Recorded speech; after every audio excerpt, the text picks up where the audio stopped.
रमज़ान हो या बाकी सारे साल का कोई भी दिन हो, उसको खुशगवार काम करके और स्ट्रेस फ्री बनाना और काम को प्रॉपर्ली जो है वो मैनेज करना विदाउट वेस्ट किए टाइम और एनर्जी। सीज़न हो या ईद हो, कोई भी त्यौहार हो, कोई भी दिन हो, उसको अपने हिसाब से हम अपने घर को कैसे ऑर्गेनाइज़ करते हैं। हम होम मेकर जो होते हैं ना, सुपर लेडी जो होते हैं ना, सुपर माई जो होती हैं ना, अच्छे से मैनेज करना जानती हैं। उन्हें पता है कि हमने अपने घर को किस तरह से मैनेज करना है।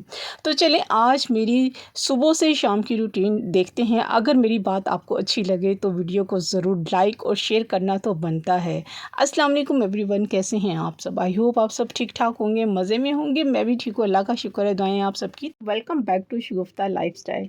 हाँ जी, आज की रूटीन आप लोगों से जैसे कि शेयर कर रहे होते हैं हम। जाहिर सी बात है, रमज़ान चल रहा है माशाल्लाह से, और अब रमज़ान जो है चंद रोज़े रह गए हैं, 3-4 रोज़े रह गए हैं माशाल्लाह से। बहुत सी जगहों पे पाकिस्तान से बाहर देखा जाए तो 3 या 4 हैं, पाकिस्तान में देखा जाए तो 5 रोज़े जो हैं वो रह गए हैं माशाल्लाह से।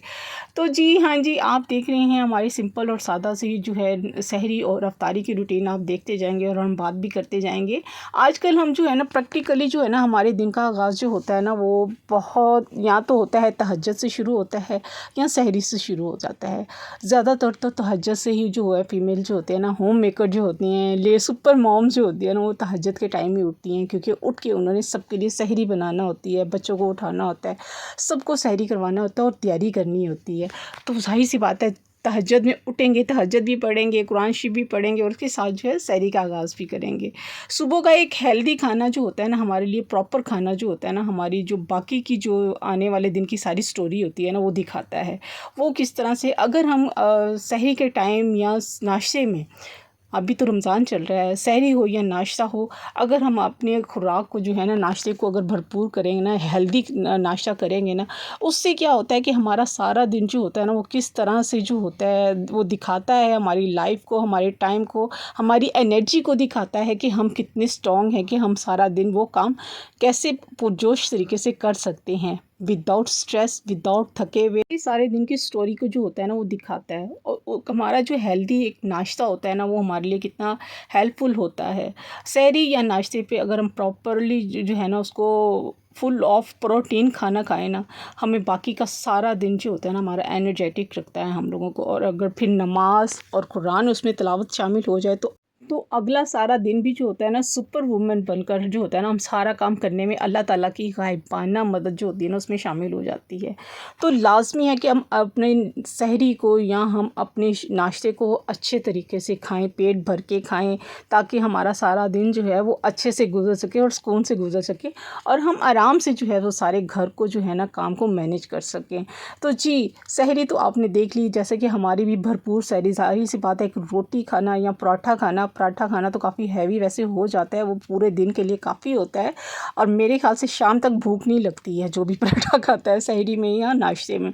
तो जाहिर सी बात है, एक हेल्दी खाना जो है हमारी सेहत के लिए बहुत ज़रूरी है, अपने आप को मैनेज रखने के लिए। तो जी यहाँ पे जो जी आपने देख लिया, सहरी जो थी हम लोगों ने तो कर ली थी माशाल्लाह से। अब हमारा टाइम हो रहा है खाने का, खाने में समझ नहीं आ रही थी, तो हमने कहा चलें आज बना लेते हैं घिया गोश्त। आज मैंने वैसे सिंपल सहरी के बाद जो था ना, मेरा इरादा था कि मैं सिंपल जो है इफ्तारी की तैयारी करूं, क्योंकि आज हस्बैंड की जो थी इफ्तारी जो थी वो बाहर थी, तो इसलिए मेरा भी दिल नहीं कर रहा था कि मैं भी कुछ है जो इफ्तारी में कोई चीज़ें बनाऊं। तो मैंने सिर्फ सिंपल सा खाना बनाया था और खाना ही खाया था। साथ थोड़े से जो थे कल के जो बैटर बच गया था, मेरा समोसों का बच गया था, मैंने वो थोड़े से बना लिए थे। मैंने दिखाए नहीं क्योंकि मैं इतना यहाँ पे थकी भी हुई थी तो इसलिए मैंने दिखाए नहीं। खैर समोसे थोड़े से थे, वो 8 छोटे जो होते हैं, मिनी समोसाज होते हैं, वो मैंने बना लिए थे, वो हमने साथ वो खा लिए थे। और बस वही खा के जो थे हम लोगों ने इफ्तारी कर ली थी, और साथ में ही खाना हमने रोटियां बना ली थी और साथ ही खाना खा लिया था माशाल्लाह से। तो इससे ये था कि हमारा पेट भर के हम लोगों ने खाना भी खा लिया था और इफ्तारी भी हमारी अच्छी सी हो गई थी। यहाँ पर जब मैंने खाना बनाया तो मैंने कहा पहले घिया खाएँ ना खाएँ, फिर मैंने कहा अच्छा चले बना ही लेते हैं। मगर ये भी बहुत मज़े का सालन बना था, क्योंकि अभी सीज़न सही से आया नहीं है ना घिये का, तो मुझे यही डाउट होता है कि कैसे बनेगा, ये गल ही नहीं रहा था आज घिया। खैर मज़े का था, बन गया था खाना। सालन माशाल्लाह से मज़े का बना था, पेट भर के खाना खाया था, रोटी खा ली थी। रोटी खाने से ये होता है कि पेट जो होता है ना भर जाता है माशाल्लाह से। ये समोसे पकौड़े जो होते हैं ना, ये तो बस मुँह के चस्के होते हैं पेट भरने के लिए नहीं होते, इससे पेट नहीं भरते, सिर्फ मुँह के चस्के पूरे होते हैं। आज मैंने छोटा सा ही व्लॉग बनाया, उम्मीद है आपको अच्छा लगा होगा। अच्छा लगा हो तो ज़रूर लाइक कीजिएगा। इंशाल्लाह मिलते हैं नेक्स्ट व्लॉग में। अल्लाह हाफ़िज़, बाय बाय, टाटा।